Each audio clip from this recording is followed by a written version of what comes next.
It was 11:47 p.m. when I heard the knock.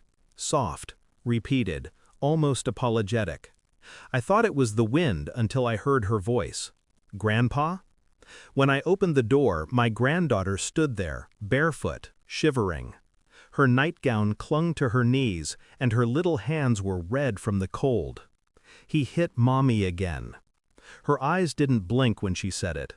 They just overflowed, quietly, efficiently, like she'd learned not to make sound when she cried. By the time I reached the house, I could already smell the metallic scent of spilled blood mixed with cheap whiskey.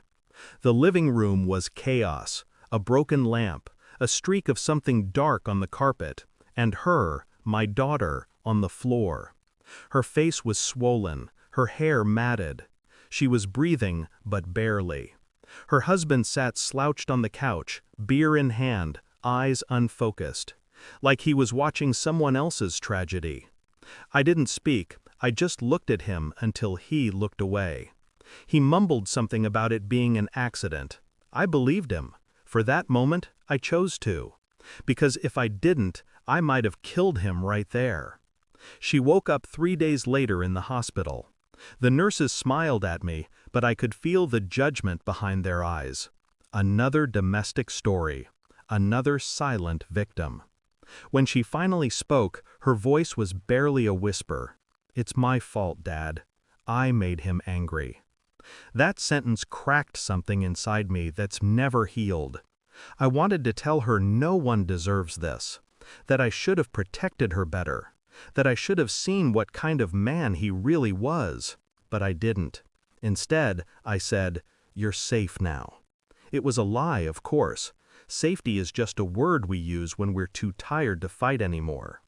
He showed up the next day with flowers and an apology rehearsed for an audience. Tears, trembling hands, the full performance. My daughter forgave him, in front of me. I said nothing, because I was watching her face, not his. And what I saw wasn't forgiveness, it was resignation. I started visiting unannounced after that, sometimes early morning, sometimes past midnight. I told myself it was to check on my granddaughter, but that wasn't true. It was surveillance. Every visit revealed something new: shadows under her eyes, bruises carefully hidden, and empty bottle tucked behind the sink. He'd cleaned up his act in public, church every Sunday, PTA meetings, a smile that made people say, "He's changed." But change is an illusion. Monsters don't vanish, they just learn to hide their teeth. I installed a small camera under the porch light, a motion sensor in the hallway.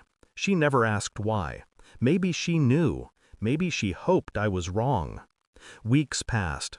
Then one night the motion alert went off on my phone. 2:14 a.m. The feed showed the hallway, dim, trembling light. I saw him stagger out of the bedroom, shouting. Then a crash. A small figure running.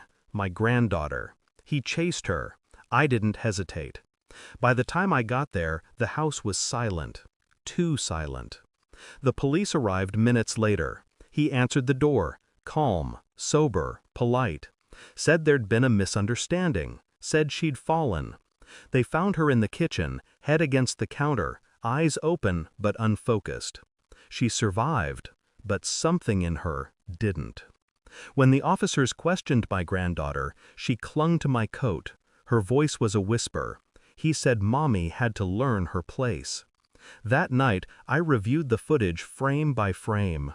It caught everything: the shove, the fall, the panic that followed, and the part that mattered most. He didn't call for help. He just stood there, watching. I burned that image into my mind until I couldn't breathe. Then I copied the file onto a flash drive and placed it in my coat pocket. When I visited him a week later, he looked nervous. "She's staying with me for a while," I told him. He nodded, trying to act unbothered. I handed him the flash drive. "What's this?" "Your confession," I said. He laughed, short, forced. "You think anyone would believe?" "It's all there. Every second, every word." He froze. The blood drained from his face. I leaned closer, voice steady. You'll disappear quietly. You'll sign over the house, the car, the savings. You'll vanish from her life.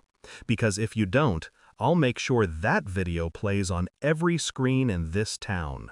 His mouth opened, but no sound came out.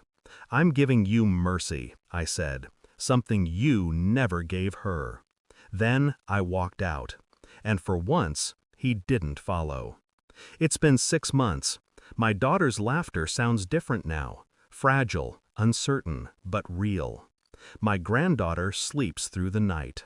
The house feels lighter without his shadow in it.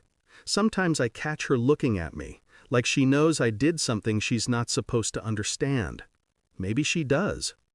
Justice isn't about courts or confessions. It's about restoring balance in a world that forgot what it owed you. He's gone now. No trace. No word.